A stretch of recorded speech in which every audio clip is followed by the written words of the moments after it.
شیطان اور آدم علیہ السلام کی سٹوری کی طرف واپس چلتے ہیں، جہاں پہ شیطان نے اللہ سبحانہ و تعالیٰ کی نافرمانی کی، اللہ تعالیٰ کا حکم ماننے سے انکار کیا،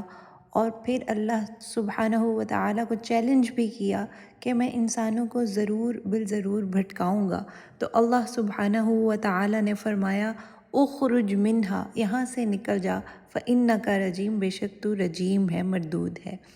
تو یہاں پہ سوال یہ پیدا ہوتا ہے کہ اللہ سبحانہ و تعالیٰ نے حقیقت میں اسے یہاں سے نکال کر کہاں پھینکا؟ اس بارے میں علماء کی دو آراء ہیں۔ ایک آراء یہ ہے کہ اس کو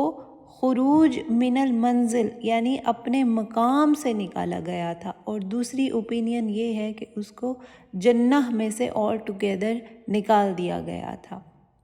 جو علماء یہ کہتے ہیں کہ شیطان کا خروج من المنزل تھا، یعنی اس کا مقام کم کر دیا گیا تھا، ان کی رائے یہ ہے کہ شیطان کو ہم جانتے ہیں فرشتوں جیسی ہیبت دی گئی تھی، ان کے جیسی شکل دی گئی تھی، اور اس کو اعلیٰ مقام دیا گیا تھا۔ لیکن جب اس نے اللہ سبحانہ و تعالیٰ کی نافرمانی کی تو اللہ سبحانہ و تعالیٰ نے اس سے وہ خوبصورت شکل واپس لے لی، اور تب ہی اس کا نام ابلیس پڑا، اور تب ہی اس کو کسی نچلے درجے کے مقام پر پھینک دیا گیا۔ جبکہ علماء کی دوسری رائے یہ ہے کہ اس کو جنہ میں سے مکمل طور پر کک آؤٹ کر دیا گیا تھا۔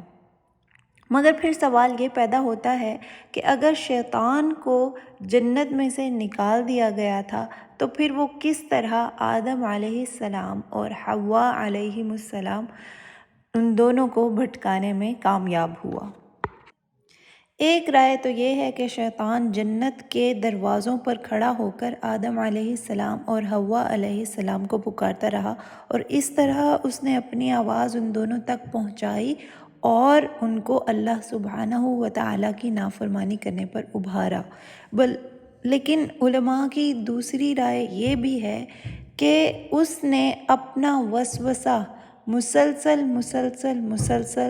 آدم علیہ السلام اور حوا علیہ السلام کے دل میں ڈالا، ان پر مسلسل اپنے وسوسے کی بارش کرتا رہا باہر کھڑا ہو کر، یہاں تک کہ انہوں نے اپنے اس وسوسے پر عمل کر دیا۔ اور ہم دیکھتے ہیں کہ انسانوں کے ساتھ بھی یہی ہوتا ہے، انسان مسلسل ہمیں برا کام کرنے کی ترغیب دیتا رہتا ہے، اور بالآخر ہم اس میں مزید اپنی طرف سے برے کاموں کی مزید ایڈیشن کر کے اس گناہ پر عمل کر لیتے ہیں۔ لیکن یہ سوال علم الغیب میں سے ہے، اور اس کا جواب بھی علم الغیب میں ہی ہے، اور ہم یقیناً اس کا جواب سرٹینٹی سے نہیں جان سکتے۔ اب اسی بات کو ذرا غور سے سمجھنے کی کوشش کرتے ہیں کہ بعض دفعہ ایسا ہوتا ہے کہ شیطان ہمارے اندر گناہ کا خیال ابھارتا رہتا ہے، لیکن ہم کسی نہ کسی طرح اس کو اوائڈ کرتے رہتے ہیں، لیکن پھر اچانک ہمارے اندر کسی چیز کی احساس کمتری پیدا ہوتی ہے یا انسیکیورٹی پیدا ہوتی ہے، تو ہم شیطان کے اس وسوسے کو جو اس نے ماضی میں ہمارے ذہن کے اندر ڈالا ہوتا ہے، ہم اس کو لیتے ہیں اور گناہ کا ارتکاب کر لیتے ہیں تاکہ ہماری انسیکیورٹی یا احساس کمتری دور ہو سکے۔ تو زہر ہمیشہ ہمارے اندر موجود ہوتا ہے جو شیطان نے ڈالا ہوتا ہے، اور ہم اس پر عمل کر لیتے ہیں جب بھی ہمیں موقع ملتا ہے۔ اور شاید اسی بات میں ہی ہم آدم علیہ السلام کے قصے کی ایکسپلینیشن تلاش کر سکتے ہیں کہ ہو سکتا ہے کہ شیطان نے بہت پہلے سے آدم علیہ السلام کے اندر اپنا وسوسہ پھونکنا شروع کر دیا ہو، اور جب وہ جنہ میں پہنچے ہو تب انہوں نے شیطان کے اس وسوسے پر عمل کر لیا ہو، لیکن قطعی طور پر ہم کچھ بھی نہیں کہہ سکتے۔